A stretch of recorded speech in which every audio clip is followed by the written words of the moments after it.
has its ups, and downs, but it makes you work harder. You know where you have to go to get where you want to be.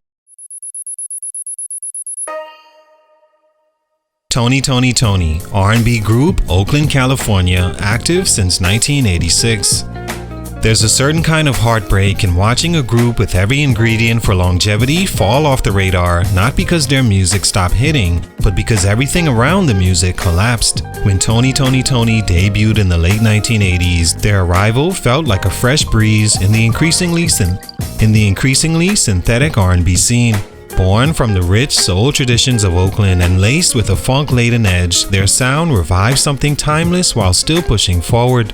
They weren't just another R&B trio with slick harmonies and matching outfits. There was real musicianship here, with live instrumentation, nuanced songwriting, and an authentic appreciation for the black music lineage that came before them. Their debut Who set the tone. Not quite the explosion their later records would be, but strong enough to get them noticed and respected. Then came the heat. The revival in 1990 brought them platinum success, and their next two albums, Sons of Soul in 93 and House of Music in 1996, solidified their status as one of the most critically and commercially acclaimed R&B acts of the decade. Their music, somehow simultaneously classic and progressive, resonated with everyone from older heads raised on Marvin Gaye to younger fans falling in love with soul for the first time. They brought live drums back to a genre increasingly leaning on drum machines. They made it cool to play instruments again, and most impressively, they did it their way, writing, producing, and performing most of their own material. So why aren't we still talking about them with the reverence reserved for their peers? Why don't they get the same long-term respect as groups like Boyz II Men or solo artists they once stood shoulder to shoulder with? The truth is, Toni's story isn't one of a label burying them or the music suddenly going cold. It's a story of internal tension, creative divergence, and personal evolution clashing against collective identity. It's the classic tale of a group that, while built on unity, ultimately fractured under the weight of its own brilliance. Their rise wasn't a fluke, and neither was their fall. When the music was flowing, it felt limitless, but beneath the harmony lied discord that not even platinum plaques could brush to the side. What happened? Let's talk about it. Salute to Ter E. Rux on IG for this request. It's your boy JC Stunted Growth Music. Let's get him. Take a minute to like, subscribe, and comment on who I should do next. Toni formed in Oakland, California in the late 1980s, a trio made up of brothers Dwayne Wiggins and Raphael Saadiq, born Charles Wiggins, along with their cousin Timothy Riley. Their name, originally a playful joke that stuck, reflected the group's quirky spirit and refusal to take themselves too seriously, something that blended into their cool, effortless sound. Oakland, known for its deep musical roots and activist energy, shaped their identity early on. They weren't just products of the Bay, they were extensions of it, blending old school soul, funk, gospel, and jazz with a new jack swing edge that never overpowered their musicianship. While many R&B acts at the time leaned heavily into studio polish, Toni emphasized live instruments, thoughtful songwriting, and creative control. That commitment to authenticity gave their music a timeless feel. Even as they dressed sharp and stayed radio-friendly, there was always more depth beneath the surface. They weren't trying to be stars, they were trying to make real music. The stardom just followed naturally. Stunt number 1, Creative Divergence and the Rise of Raphael Saadiq.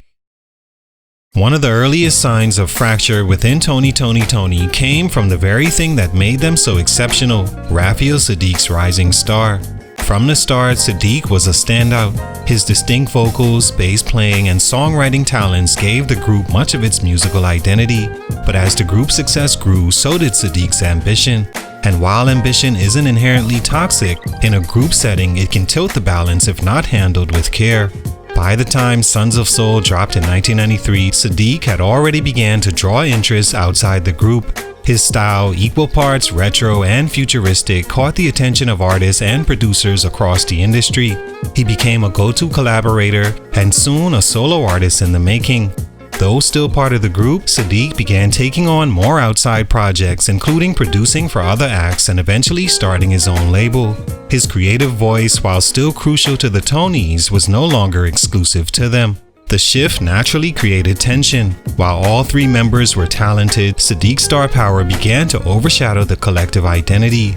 Dwayne Wiggins, who had been the guiding force in the group's formation in the early days, started to see the unit drift away from its original vision.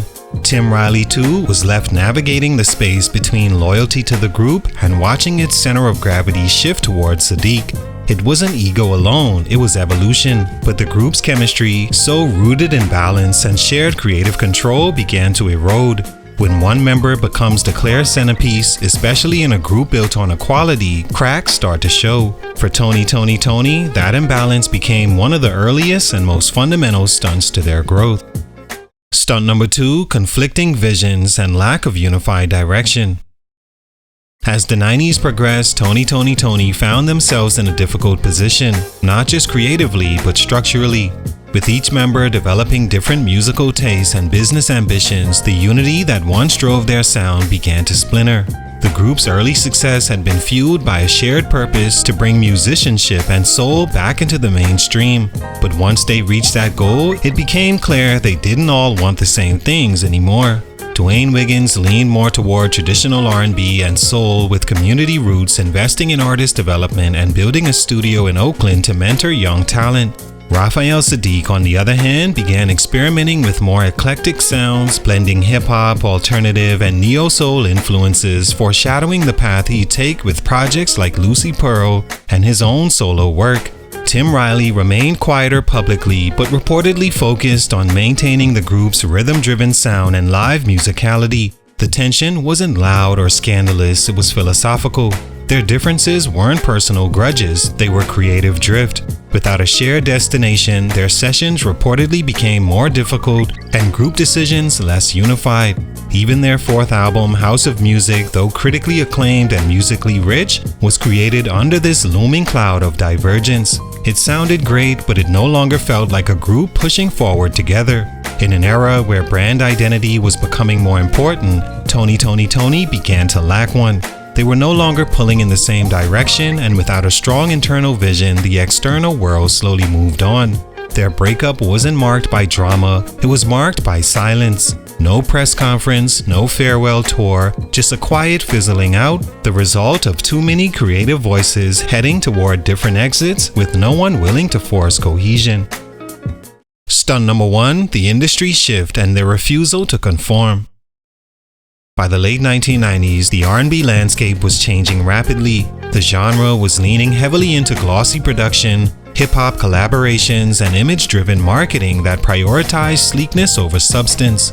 Labels were investing in artists who could deliver instant hits with minimal overhead, meaning fewer live bands, more digital programming, and faster turnaround. The era of the soul-driven, instrument-based R&B group was quietly being pushed aside.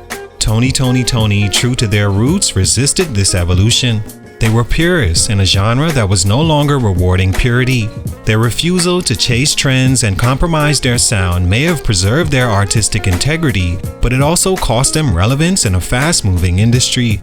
While groups like TLC and Destiny's Child dominated the charts with futuristic aesthetics and crossover appeal, the Tonis stayed analog in a digital world. Their label, Mercury Records, while initially supportive, didn't know how to market a group that wasn't chasing chart-friendly formulas anymore.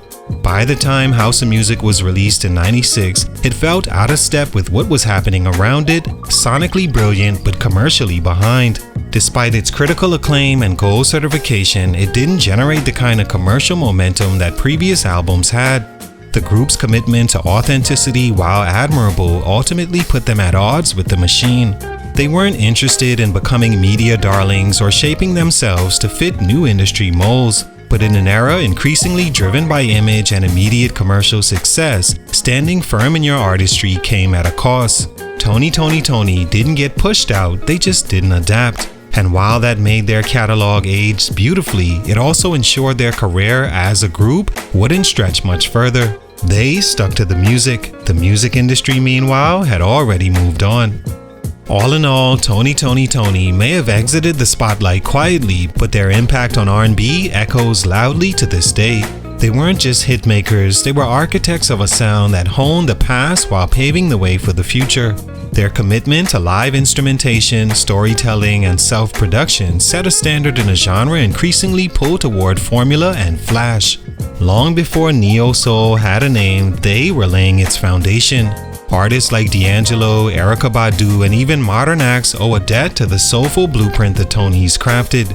Their story is a reminder that success isn't always about longevity, it's about legacy. Though internal friction and industry shifts stunted their collective growth, their run was one of the most musically authentic of the 90s. They didn't just ride the wave of R&B's golden era, they helped build it. And for that, their place in the genre's history remains unshakable. Salute, much respect. It's your boy JC, StuntedGrowthMusic, and I'm out.